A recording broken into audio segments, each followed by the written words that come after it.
In this episode of the Mind Valley Show, I bring you the legendary biohacker Dave Asprey. Dave is the original godfather of biohacking and one of the smartest men in the world when it comes to amplifying the potential of our body and our health. So I've been learning a ton from Dave ever since 2016 when we became friends, and I was delighted to be able to get him on stage at Mind Valley and then record this interview just for you. In this interview, Dave is going to go through some pretty controversial topics. Now, we did not want to play nice. We did not want to tiptoe around topics. Just have an open mind. Maybe you'll find loopholes in what he's saying. Maybe some of it might influence you.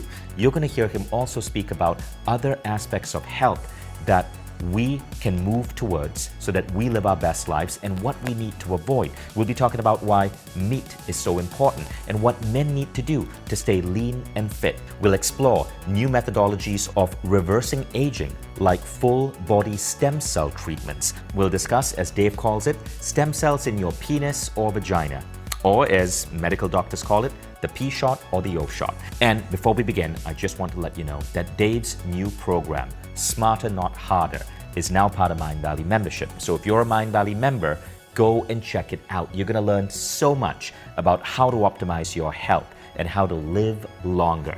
And if you're new to Mind Valley, you can sign up for a very low fee, get access to 100 of the best transformative programs out there, including Dave Asprey's program. And all available at mindvalley.com. Now let's get started with this interview with Dave Asprey.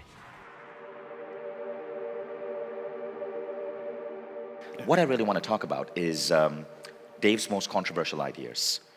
And there are certain things that I think we have come to believe about our biology, our body, our daily practices, which in my private conversations with Dave Asprey, he said, well, that's absolute nonsense. Based on the science, based on what data is showing us, this is a false idea and it's actually causing people to get sicker. And one of the things I'm going to ask you, Dave, is to explain this chart. It's a chart that shows the average American lifespan. Now, you're American, and this chart shows that in the last 3 years, the lifespan of the average American plummeted by almost 3 years, while the lifespan of other people living in Western countries across Europe continued to increase. So, mind you, this is not just COVID. It plummeted in America by 3 years. Today, Americans die 3 years earlier than the average European. And so, obviously, what we think we know about our health, something is off. And let's start with perhaps your thoughts on why this might be so. The U.S. has the least environmental regulations of any developed country. Right now, the EPA only tests pesticides and herbicides for their effect on one bug, bees. So they will sell pesticides that destroy life, all life, as long as it doesn't affect bees. Bees don't touch dirt. So glyphosate, which has been absolutely saturating the US over the last 25 years, it gets incorporated into your cell membranes, into your collagen, and it stops your body from working on multiple different fronts. It's a carcinogen.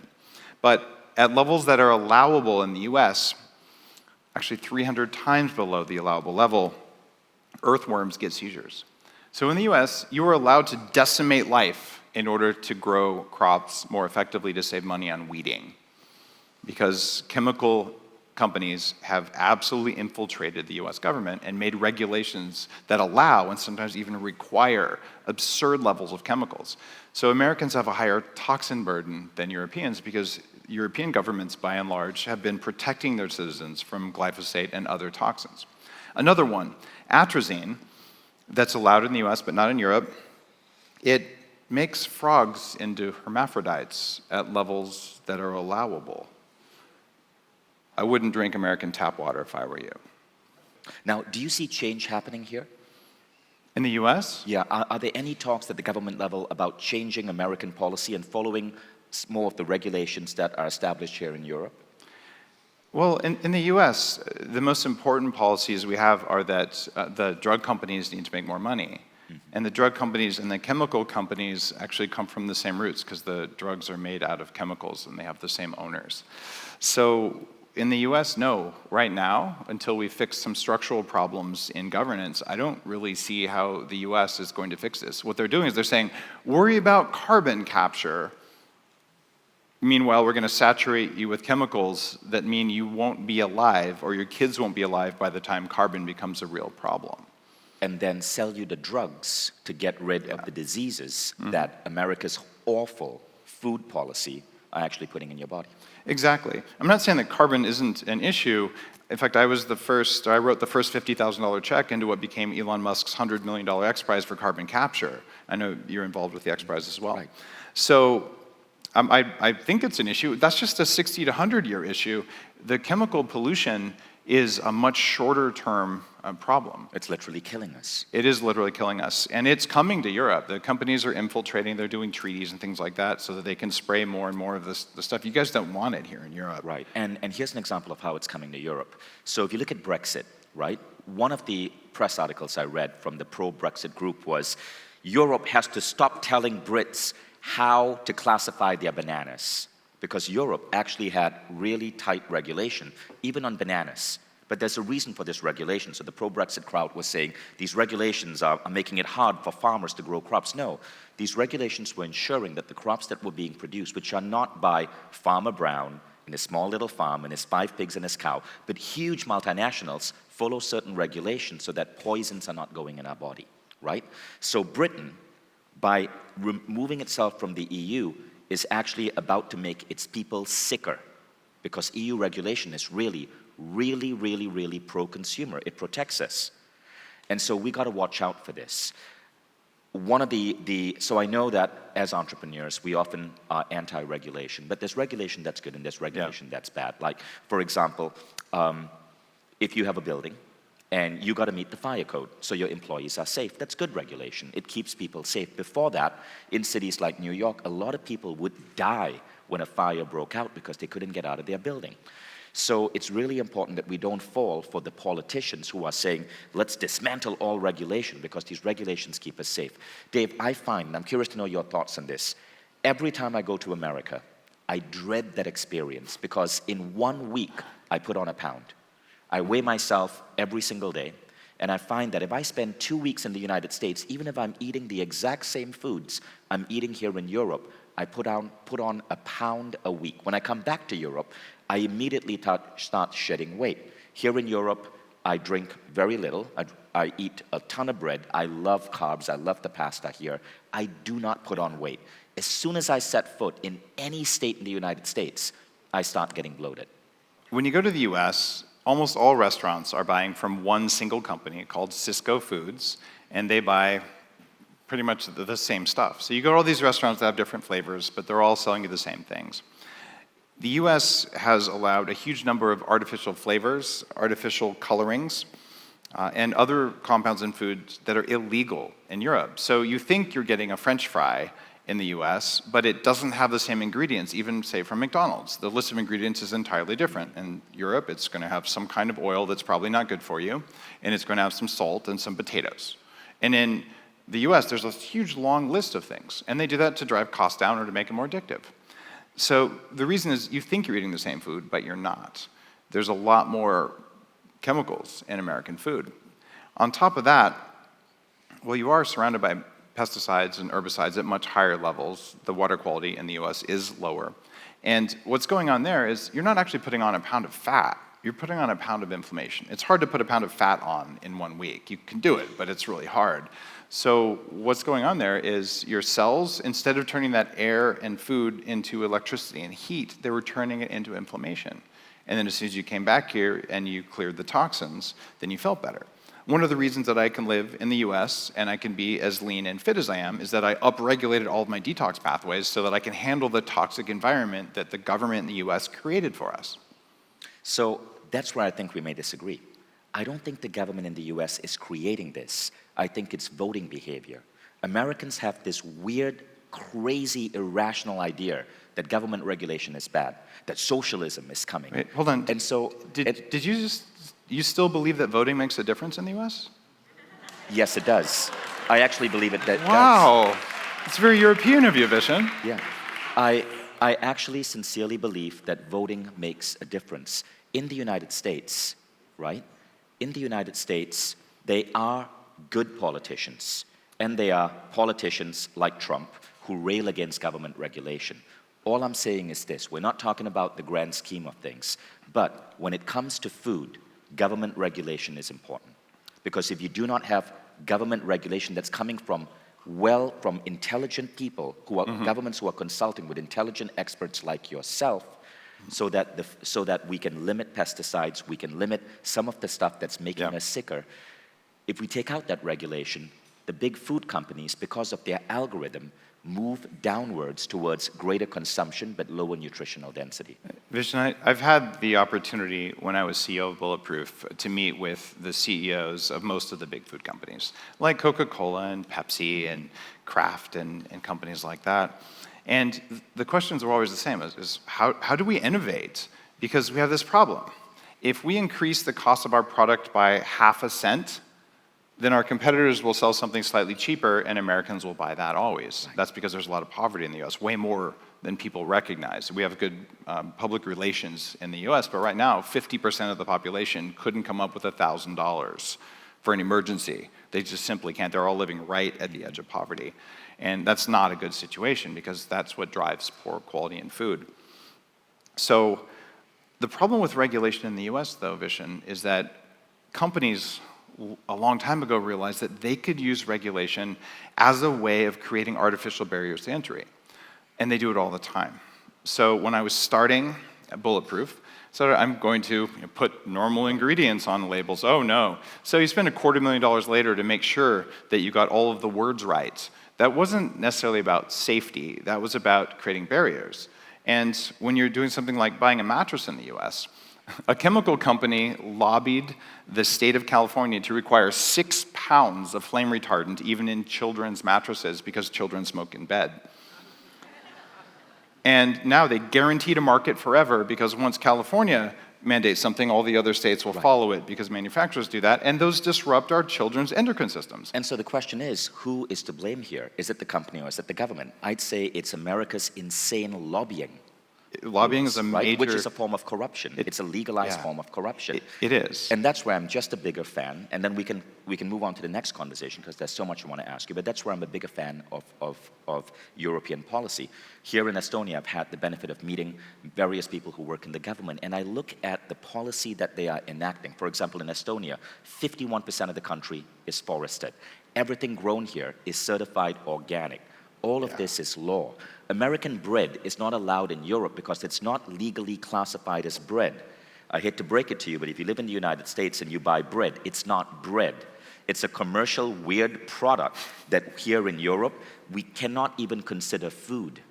And that's what you're putting in your body.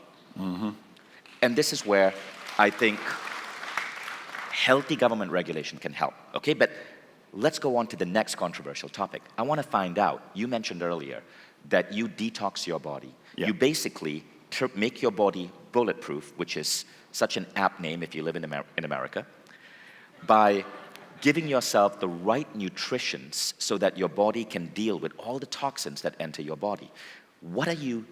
How are you doing this? What is your regimen like?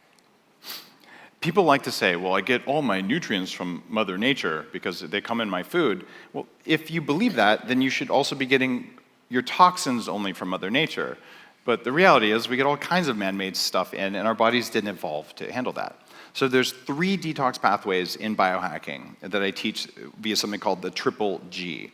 The first one is glutathione. This is the primary detox molecule in your liver, your brain, all your cells have it. You can take glutathione, and I take it on a regular basis, but not every day. The second one is something from my most recent book, Smarter Not Harder. It's calcium deglucarate.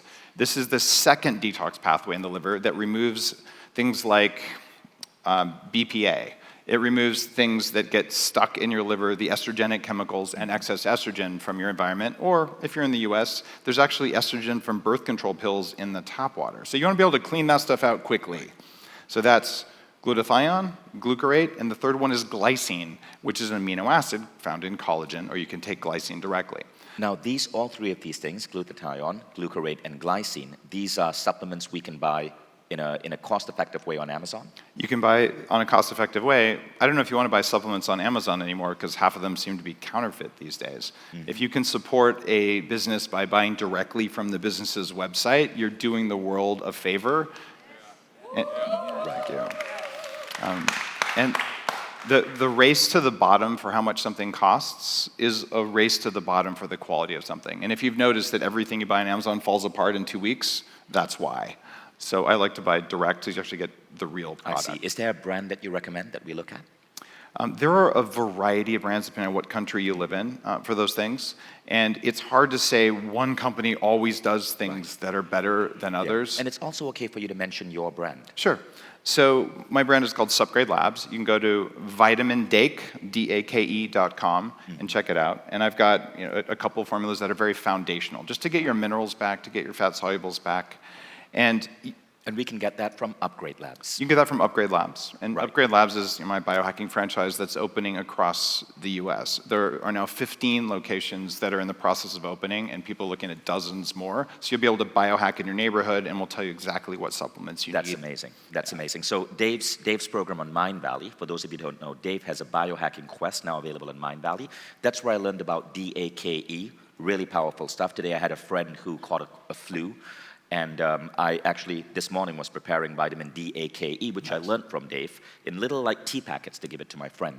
Nice. And also, Upgrade Labs is an amazing facility. Every time I stop over in Santa Monica or in Venice, it's kind of on the border of both, I go to the Upgrade Labs facility and I use the ARX machine. This is an incredible device that you find at Dave's facility. And in just about 15 to 20 minutes, you have a workout that can set you up for an entire month. The idea, Vishen, is that few of us have enough time to exercise, and we all have different goals for exercise. Right. So we'll put muscle on 3 to 5 times faster than what you do at the gym. We can do cardio 12 times faster without sweating. So you actually just get it done in the amount of time you spend brushing your teeth every week. You can have 12% better cardio function.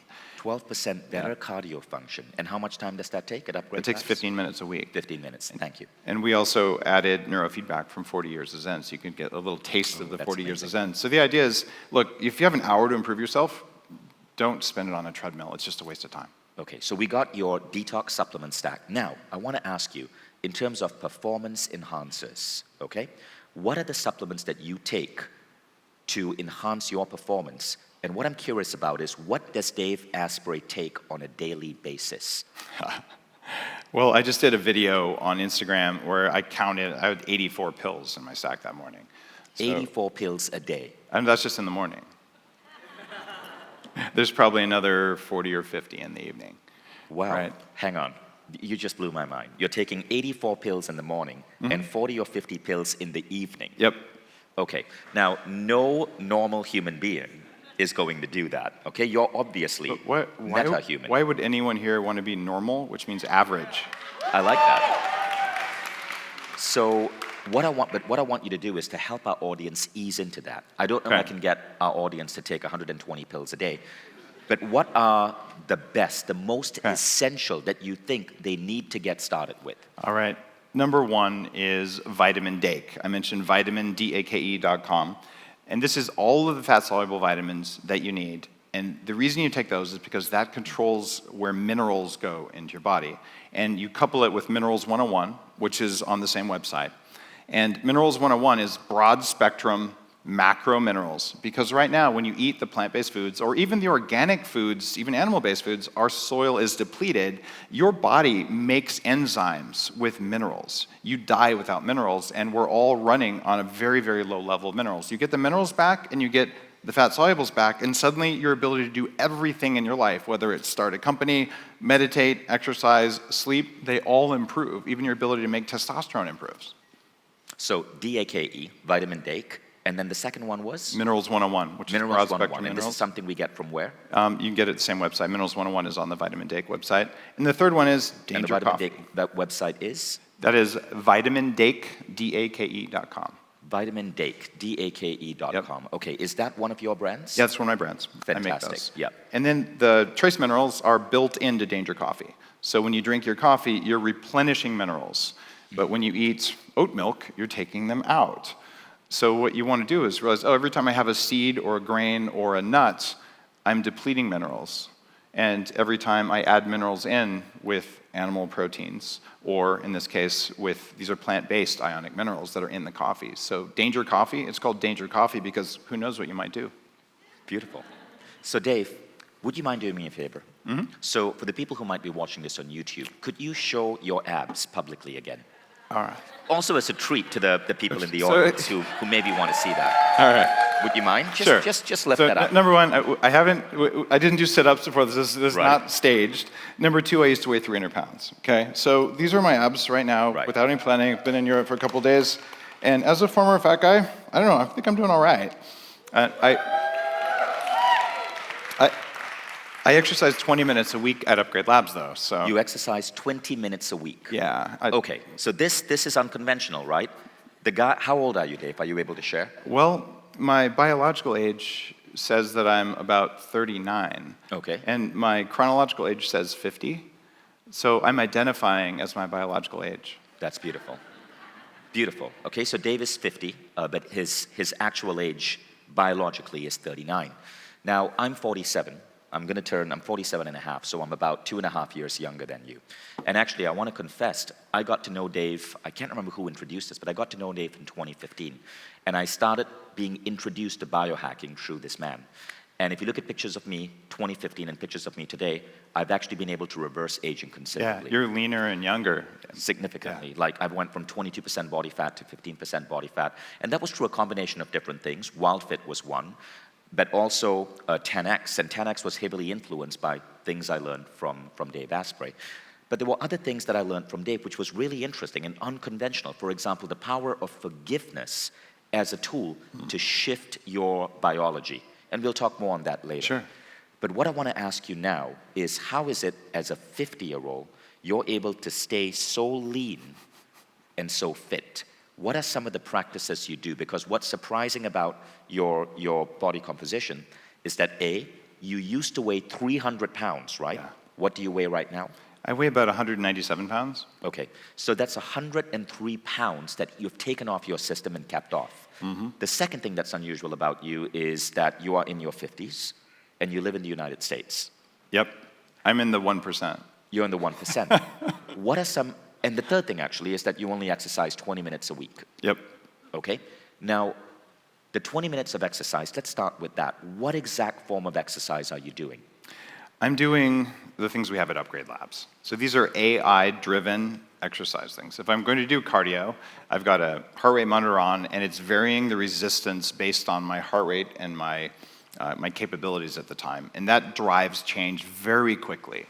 When I'm exercising, I'll use the cheat machine at Upgrade Labs. If I don't have access to that, there's 6 or 7 other things I wrote about in my most recent book, Smarter Not Harder, or that's in my quest with UVision. And are these machines that you're using, this is the ARX machine, right? That's one of the many machines of that them, we use, right. yeah. At Upgrade Labs, we have a variety of techs, some we make and some are from partners. And what you'll find is that when you change the signal going into the body to get the signal that creates change, instead of the signal that makes you tired, you can transform yourself really easily. So I'm reasonably ripped. That's a caffeine molecule tattoo right there. But you can see my body fat's relatively low because you can see the bottom of the muscle belly, right? And this is my weak arm. This one's bigger because I'm not that symmetrical because I'm not actually a bodybuilder. So how am I doing this? Well, the first thing I do is I don't eat seed oils. If it has canola oil, I throw it away. It's not food anymore. So I go to a restaurant, I don't eat the fried stuff. I tell them cook it in butter or I'm not going to eat it, or cook it in no fat at all. So I'm on a very low omega-6 diet, and I have been since I wrote the Bulletproof Diet in 2011 or something. So that's been a long-term thing. But the longer you go without the bad fats, the better off you are. I also don't eat the things that are inflammatory for my system, and they're different for different people. If you go to daveasprey.com/roadmap, that is the entire Bulletproof Diet on one page for free. And it tells you these foods give you energy with very few toxins. These foods are suspect foods. I know my guilty suspects, and these foods are always bad.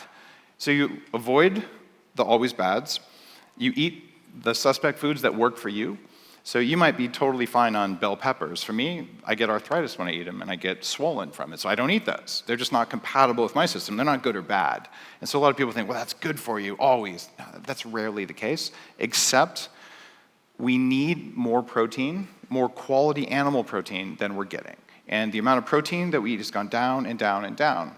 And interestingly, you don't hear about this much in the news, but China's been investing very heavily in getting more animal protein for its citizens, and the average height has gone up by 3 inches. Wow. Because studies show everywhere when you have more animal protein, people grow taller and stronger.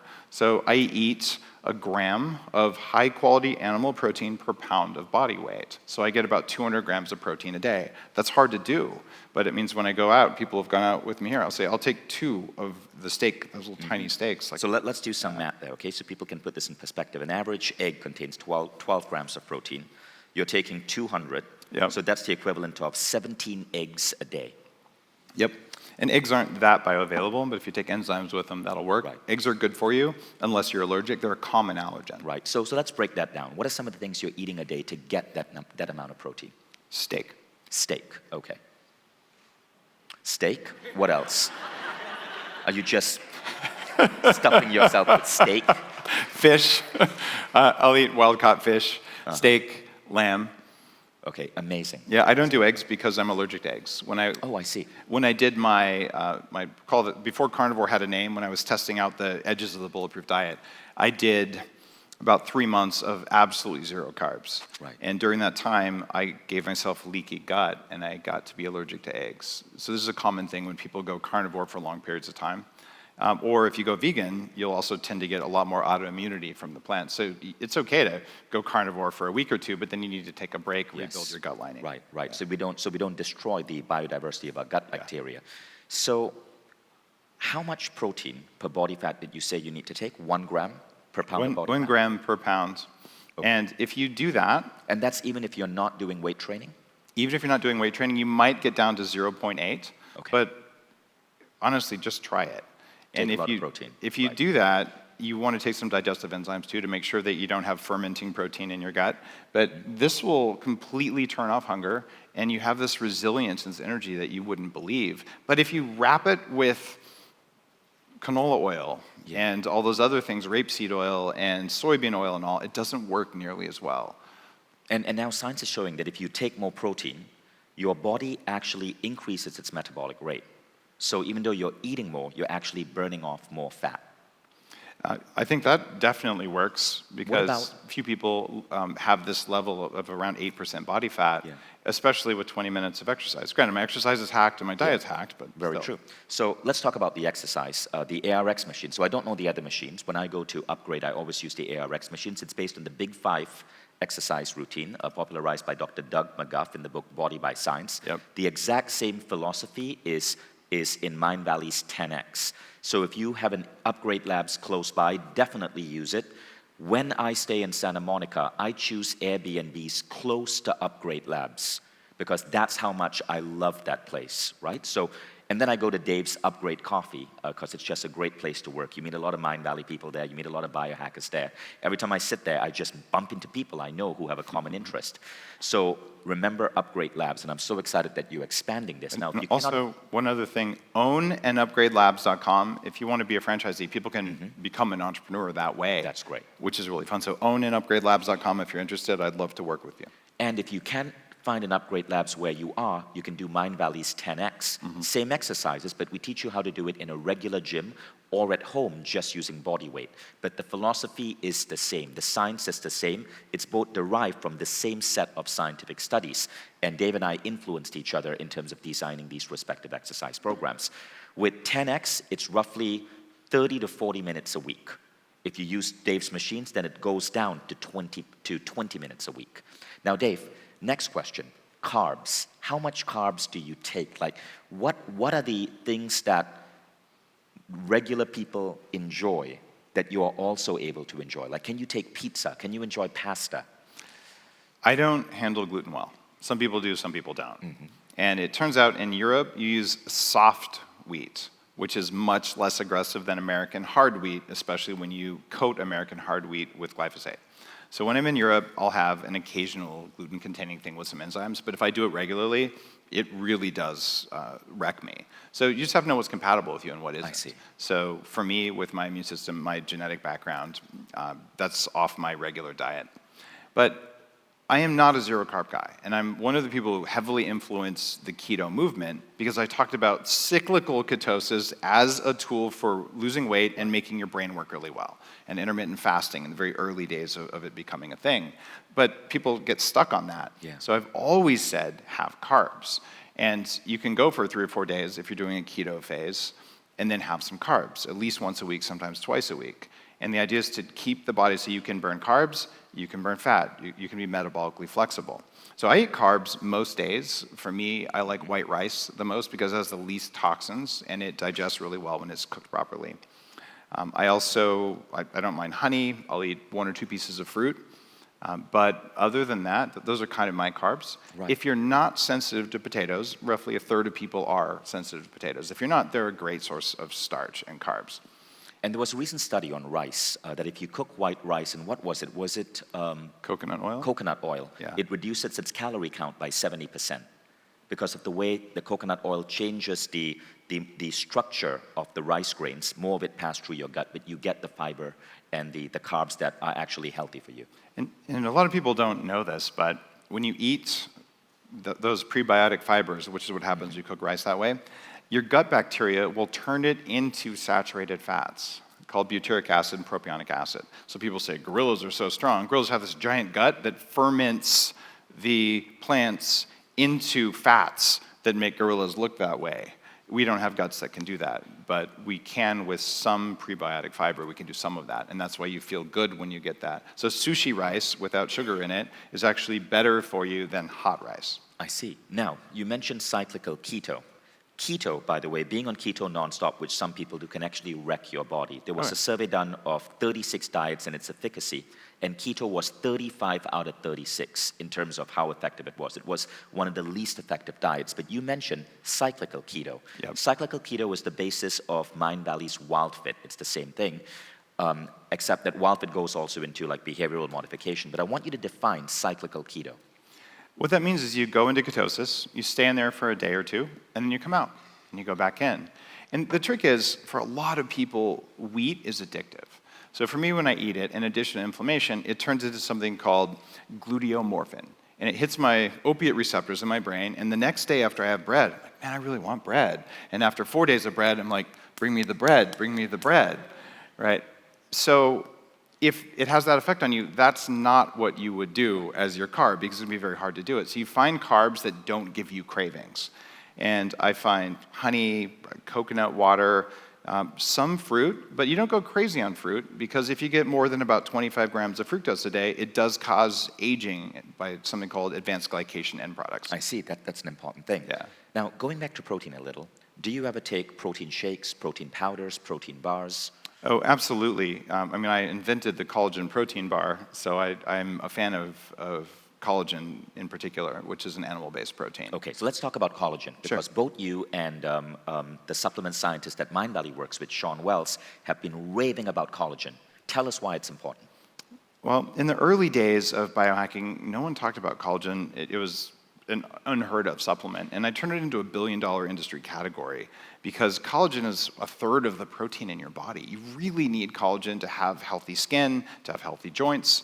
Given that I had arthritis in my knees when I was 14, I've had 3 knee surgeries, I thought maybe I should learn about how to have healthy joints. So as I was studying anti-aging over the years, I realized collagen was terribly important, and it's also rich in glycine, the amino acid that helps with detox. So I recommend about 20 grams of collagen protein on top of your normal protein. This is important because glycine in collagen will help to balance out the other amino acids that are in animal meat, right? So if you're eating a steak or a hamburger or something like that, it has a ratio of amino acids, and adding collagen to that is more like eating the whole animal instead of just eating a part of the animal. And it turns out we are whole animals. So if we only eat muscles from our food animals, then we don't end up as strong as if we ate the organs and the skin and the hooves and Which tails. is how we were 100,000 years ago, right? We would eat the entire animal, so we would get that healthy supply of the diversity of proteins. We don't do that right now. Even here in Estonia, there's like these weird liver tarts everywhere. Like, you guys love liver here.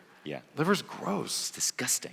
Yeah, I take so pills. healthy. It's just easier. I've been taking pills for 15 years, liver pills. Yeah. Okay, so you say take protein, whey protein? Whey plant protein is good. assuming you're not sensitive to it, it's a very powerful way to do it. And then add collagen to it. What about creatine? Should we be adding creatine to our protein shake? If you're eating a lot of red meat, you probably don't need creatine. I do add creatine to my protein shakes. And if you are vegetarian or vegan, it is non-negotiable. You have to have creatine because it's missing from your food along with the minerals and along with vitamin B12 and all these other things. So creatine is more important for vegetarians. So this is really important for vegetarians. Now, so do you take a shake every day? I do most days, especially when I'm traveling. I found it's impossible to get enough protein when I travel. What else do you add to your shake? I add, when I'm traveling, powdered blueberries usually. Powdered blueberries, okay. Yeah, That's great. and the idea is, what can I travel with that has the least possible weight that'll get the amount of protein that I need? Right. So I have little baggies of it that I make when I travel, and I put it in, this is gonna sound gross, I put it in hot water because it dissolves better, and I shake it up, and I just kind of grimace and drink it, and then I got my protein. Yeah, blueberries are amazing for the brain. I think there was a study done, Max Lugerer talked about it, where 3 to 5 bowls of cups of blueberries a week increase your lifespan by 2 to 3 years in terms of brain health and staving off Alzheimer's. It's interesting because a lot of times we say berries are good for you, but it turns out blackberries and raspberries are very high in oxalic acid, which is also high in kale and spinach. And the more plant-based and vegan you are or have been, the higher this builds up in your tissues, and it causes a lot of metabolic problems. I'm still detoxing from my time as a vegan more than 10 years ago. Now let's talk about that. You are very public in denouncing veganism and vegetarianism, right? Have you seen the list of Hollywood celebrities who went vegan and said, I quit because I was depressed, because I was bloated, because I hated my life, because I lost my muscles? Almost everyone who starts being vegan stops being vegan. Exactly. Yeah. So there's been a 10% decline in veganism in the last 1 year because of what's emerging of how bad it is for your body. Yeah, it wrecked me. I do not advise any of my friends to go down that path. And my friends who are on that path, I slowly encourage them to get back to eating normal. But I want you to say this because people need to hear this. Okay, there are 3 reasons that you would choose to go vegan. The first is you believe it's healthier for you. At this point, we know with 100% certainty that it is not healthier for you. No matter how much you yell about it or bully people, it's still not healthy. Okay, number 2, we might say we're doing it for the environment. As a small regenerative farmer, animal poop is as important as animal meat or milk because the poop builds soil, and soil is a carbon sink, and soil grows food. So no animals, no poop, no soil. No soil, no plants. It works like that. So we must have animals in our ecosystem. That's how it works. And you could say, well, I'm going to go vegan because of moral and ethical things. I don't want to create suffering in animals. Now, as a farmer, I'll tell you about my walnut tree. I've had 1 walnut off my walnut tree in the entire time we've lived there. Anna, why do we not get our walnuts?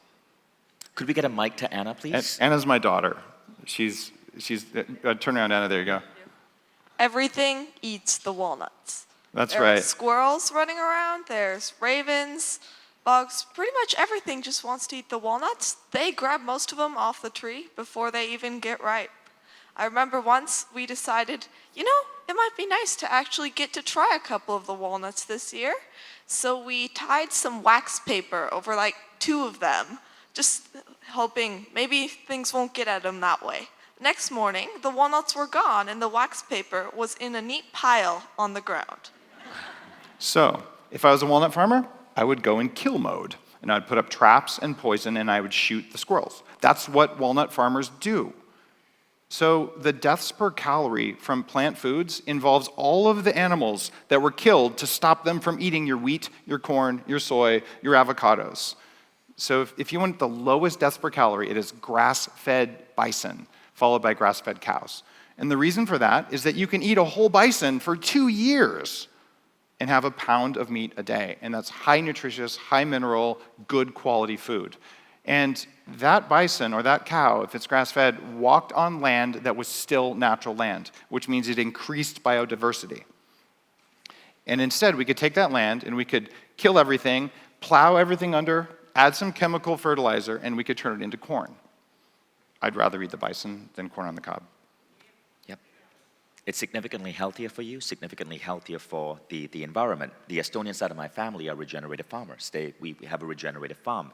And again, the sheep, the the cows that we have there are so essential for the biodiversity and the health of the soil and the food that grows there. So this is really important. And Vishen, you get it because it's in your family, but no small farmer is ever going to be cruel to their animals. We wake up early to feed them. We wake up at 3 in the morning to birth the little lambs when they come out to make sure that the moms don't die, because they will die if you don't handle it right. And it's a lot of work and a lot of love. And it's very different if you're in some industrial company that's abusing animals. That's not what I'm talking about. Like I don't think you should eat that either. Every sheep. Yeah, you've got to do that. So you can support small farmers. And here's the thing: if you buy a box of frozen meat direct from a small farmer, they keep most of the money. But if they ship it off to a big slaughterhouse that then goes into a major supermarket chain, they get just enough so that 90% of small farmers in the US have a day job and then come home and have a full-time job farming because they love farming and they're taking care of their animals, they're taking care of the land. I'm fortunate, we're both fortunate, we're entrepreneurs, we're successful. So we had a farm manager. I don't think I could have done what I've done in the business world if I had to go shovel crap every morning. Yeah, I've seen how small farmers take care of their sheep, of their animals. It is beautiful to see. Yes, we do have to eventually eat them. Yep. But it's so much healthier for the planet and the earth. Now, there's one more thing, DAAS, right? The Digestive Amino Acid Score. Yep. And vegans and vegetarians claim that they can get proteins from plants, but there's a measure of how effective a protein is for your system. And animal proteins are way more effective than plant proteins. Could you talk about that? Absolutely. What scores highest? Red meat. So it's beef, then lamb, then pork, then chicken, then eggs, in order. And if you go back to that Bulletproof Diet roadmap that I talked about earlier, going back, was that 12 years now? In order, that's how you select your meats from the most effective to least effective So for if you're trying to get, let's say you weigh 150 pounds and you're trying to get 150 grams of protein a day for your body weight, if you're eating plant proteins, you actually have to get 250 to 300 grams of plant proteins, because plant proteins simply do not score as high in terms of the impact that they have on the human body as animal proteins. So you're talking about 1 scoop of animal protein or 4 scoops of nasty tasting plant-based proteins that make you fart. Plant-based proteins are there to protect the plants from predators. That's what they're there for. And yes, we can survive on all sorts of things. That's one of the reasons we're the dominant species on the planet, because there's all sorts of foods you can eat in a survival situation, but don't eat those all the time because they punch you in the kidneys. Right. Like, you don't want to do that. And that's another reason to get off being a vegan or vegetarian, farting. It's bad I'm for serious. dating. I interviewed Reagan and Juanpa, who are Mind Valley speakers on this, and the interview was hilarious because Reagan said, I love my husband Juanpa, but I'm so glad he got off being a vegetarian because I had to live with the farting. And then they got their son to convert from being a vegan vegetarian, Daniel, whom you met earlier. He started eating meat again, and he said it transformed his life. Yeah.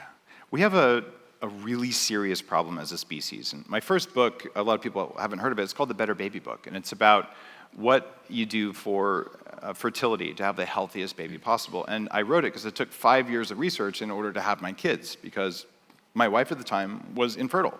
So we figured out how to use food and environment and biohacking principles to restore fertility. So I got really, really deep into what happens with kids. And one of the things that's much worse now than it was even 15, 16 years ago is the testosterone levels in all Westerners, but particularly in the US, they're 50% of where they were 20 years ago. What that means is that our fertility is going down, but testosterone and dopamine in the brain, this is the chemical that makes you motivated, they move together. So what that means is that as your testosterone drops, your motivation to do something that matters in the world drops as well. This is true for men and women. We just need different amounts of testosterone. Right. So, is animal protein that includes all the minerals like zinc that you don't get from plants, is that going to help raise testosterone? Yeah, it is. In fact, Kellogg's Corn Flakes was engineered about 120 years ago in order to reduce testosterone, because Dr. Kellogg believed that sexual desire was the root of all evil. So he did his very best to make foods that would neuter humans, and now they're health foods. Weird. Kellogg's is one of the craziest companies in the world. So here's a list of foods you can take that actually increase testosterone. Now, explain this, Dave. Testosterone is not just necessary for men. It gives you motivation. It gives you drive. It makes you better focused at your work. It makes you better at sex. But is testosterone also necessary for women? Testosterone is the hormone of desire. And yes, bedroom desire, but it's desire to be a good mother or a good father, desire to show up in the world. And there's two things that you need. You need energy, which comes from thyroid hormone, which, by the way, plants generally are bad for your thyroid. And then you also need testosterone. If you have those two things, you have enough energy and desire to change the world. So I've seen entrepreneurs, like we've both burned the midnight oil a few times. You don't get enough sleep, you're eating, you're on the road, circadian disruption, your testosterone goes down, your motivation goes down. And you wake up in the morning, and yeah, there's no kickstand, but also you're just not as motivated to do your work in the world. Right. And I've been low testosterone, lower than my mom when I was 26, actually. So I've been on testosterone therapy to keep my levels at anti-aging levels, about 800 to 1,000. And I'm going to have those when I'm 120 years old because it makes life worth living. Right. And so we got to get our testosterone up because it's down by 50%. Dr. Amy Killen, who was on the stage a couple of weeks back, said, if that doesn't freak you out, you don't know what it's doing to your body. But we should be alarmed that our testosterone levels are down 50% since the 1980s. So here's a list of supplements you can take that actually increase testosterone. Now, this list is from Dan Meseritsky, who is a decathlon athlete and a chef. He was just here speaking at Mind Valley U. Tongkat Ali, Tribulus, zinc, and if you take zinc, you also got to take copper, ashwagandha, pine pollen, safet muesli, colostrum, whey protein, and then gut health and digestion aids. So Dan says, I eat plenty of kimchi and I drink something called RS Koso. And Dan has as a man, he has the fittest, best built body I've seen on any human being. He's definitely fit. There's one caution about ashwagandha. Ashwagandha is a stress-relieving herb. So what you want to be able to do to raise testosterone is handle stress better. So adaptogens allow you to turn stress on and then off quickly so you don't walk around stressed all the time. But if you take ashwagandha for long periods of time at higher doses, it can actually reduce orgasm intensity and frequency. I see. Well, so you can overdo ashwagandha. We don't want that. So thank you so much, Dave Asprey. This was an incredible conversation, but there's one more thing. We have 5 minutes left, okay? Dave, what are the best biohacks to optimize yourself for sex? All right. There's an equation. It's a Taoist equation. You guys know Taoism? They were actually studying longevity. They wanted to live forever. And they realized that the energy it takes for the third F word, for sex, that is the thing. So they started monitoring it, and they came up with an equation for men. And I tried to disprove it for a year, and I published my data in one of the books. And it says that if you want to maintain your energy as a man, the rules are different for women. It's that you should take your age in years, so 47, so age in years minus 7 divided by 4. So for you, that's 10. 10. And that means that you can ejaculate once every 10 days if you want to maintain your virility and your strength. And the reason for this is that your testosterone drops as you age, but every time you ejaculate, you have a 24 to 48 hour major decline in testosterone. I see. This is why, will you respect me in the morning? Well, no, oftentimes guys don't, because their testosterone's in the shitter, their dopamine's in the shitter, and then, well, you wake up and like just nothing's as good as it was before. And I didn't believe this, I wanted to disprove it, so I went a year testing out various things. The other thing they tell you is for men only, if you want to live forever, you ejaculate once every 30 days. And you keep your orgasms to less than an hour. So I didn't believe either of those was possible. They are both possible. The second one is a little bit painful, though, because your abs get tired. So how's this even possible? Well, you can have, and this is something most guys don't even hear this, because when I say ejaculate, you think I mean orgasm. You can have a full, intense orgasm without ejaculating. And when you master that, you're ready to go again and again and again. So now, what's the equation for women? Because the Taoists didn't. So what you're saying is men should ejaculate only once every 4 days. Once every X number of days based on that equation. Okay. So if you were 20 years old, it's pretty much like every day or two, right? And so they were doing this not to torture men, but just to say you can be depleted by this. Right. But they also say women walk away undiminished when you read the text, which means for women, orgasms don't deplete them. In fact, it enhances their energy. So there's an equation for women, but they never wrote it, but I figured out what it is. You know what it is? What? Okay, it's the number of orgasms until you feel like you're gonna die, plus 2.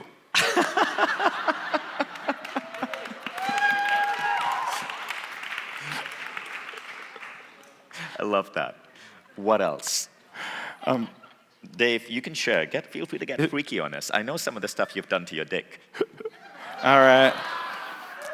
So, I have also written about this in the anti-aging book, and I think it's Superhuman as well. You can change the function and the size and sensitivity of your reproductive organs as a man or a woman. So I actually did a video at the Biohacking conference I run where I didn't let you see anything you didn't want to see, but it was actually me getting injected with stem cells into my penis. Right. And that was by Dr. Amy Killen. It was by Dr. Amy Killen. The sexual optimization expert. Amy's new course on sexual health is coming to Mind Valley soon. Nice. Yeah, and that's because she's injected both me and Dave in our dicks. Yeah. Now you can say, why would we do this? Well, as you age, you want to maintain youthfulness, and one of the most important parts of the way we connect with the world as men or women, energetically, is through our reproductive organs. They're just studded with sensors. They're called nerves, right? So if you have a healthy sex life and a healthy reproductive system, it actually is a marker and a sign to your body that you have a reason for living. Because if your body thinks you can't reproduce, your body's like, well, maybe I should just start shutting down because you're less important than people who can reproduce. So you want to keep your reproductive abilities where they were when you were in your 30s. So the medical term for what Dave is talking about is called the P shot, the penis shot. The female version is called the O shot. Yep. Tell us what a P shot and an O shot does. Well, when you get a P shot, it's stem cells usually, and they inject it in the corpus cavernosum. And what this does is it increases blood flow and rejuvenation. There are other technologies I've talked about on my blog and in various podcasts. There's pumping. There's also shockwave therapy. But you can, if you have concerns, some little voice in your head that says you're not big enough, you can absolutely change that. The science is very real. People don't talk about it. It gets censored on Instagram and things like that. But the bottom line is, if you're having either erectile issues or you just can't last long enough, or you have some concern about size or shape or bendiness or whatever, it's all hackable. And for women, if you've had kids especially, as you age, the tissues get thinner. When you get an O shot, they inject either stem cells or sometimes exosomes or other things around the vulva, inside the lining, and even into the clitoris. And when they do that, you're numb, it doesn't hurt, and within a week, it's like you've lost 20 years. It's very, very noticeable. It reverses the aging of your private parts by around 20 years. Right. And so the reason I'm talking about this is because everybody ages. Some of us more quickly than others, but there's no reason that if you're having pelvic pain, if you're having problems with urinary retention, especially after kids, or you're a guy who's just not having the same function that you had before, it's all hackable. And it's relatively easy to do, but no one talks about it because it's kind of douchey to sit up here and talk about our dicks. Right, and it shouldn't be. It shouldn't be, right? Yeah. Because this is how, as Dave's daughter said, this is how babies are made. Yeah. Now, if you want to go deeper into these topics, the two experts that you can reference, that both Dave and I personally know, their programs are now coming to Mind Valley as part of your Mind Valley membership. Dr. Amy Killen, she operates in Park City, Utah. She's the medical doctor that pioneered the P-shot and the O-shot, and she's the one who has worked with Dave Asprey, myself, and many other people in the biohacking movement. Dr. Amy's new program, The Science of Good Sex, is coming to Mind Valley shortly. The other person, if you want to understand ejaculations, how to have energy orgasms, the leading Tantra teacher, Layla Martin, her program on Tantra is coming to Mind Valley in the next 6 months as well. So you can take the energetic approach to sex as well as the medical doctor approach to sex. And the reason this matters is that for adults, sex is a form of nourishment. It's how we create polarity in the world. It's how we connect with each other. And if you don't have sex and love in your life, you won't live as long, and you won't show up in the world the way you can. Right. And if you don't have those in your life, you can create them. But if you don't have the hardware working and you don't have the emotional work done, it's harder to create them. And that's why you do both the esoteric spiritual practices from Layla, and if you need them, you do the medical practices, or maybe you just want to do them because... And what we are seeing in the world is just like health lifespans are decreasing in the United States. the way we approach sex is actually getting unhealthier. Part of it could be attributed to the testosterone decline, which is down 50% since the 1980s. Other things could be the bad foods that we're putting in our body, but sex is a natural driver of human behavior. And how much you're having sex actually will influence your longevity, the radiance of your skin, your motivation, your happiness levels. So seriously, folks, take this down. Fuck more. Write that down in your notebooks and do it in a healthy way. There you go. Love it. So if you enjoyed that episode with Dave Asprey, I'd like to invite you to perhaps join me and Dave on something really special that we recently created. Dave, myself, and Naveen Jain, one of the greatest entrepreneurial minds of our generation, recently formed a mastermind for people who want to play life at a different level. This mastermind is called Apollo Group, and it's a joint venture between our respective companies. Naveen Jain runs Viome, the AI-powered gut microbiome company, the company that is basically transforming healthcare through the use of AI. And Naveen, if you haven't heard of him, has been a subject, just like Dave, of many episodes of the Mind Valley podcast. He is a bold visionary thinker, the first private citizen to get the right to put a robot on the moon, and founder of multiple companies. This guy is so epically cool, he shares a private island with Richard Branson.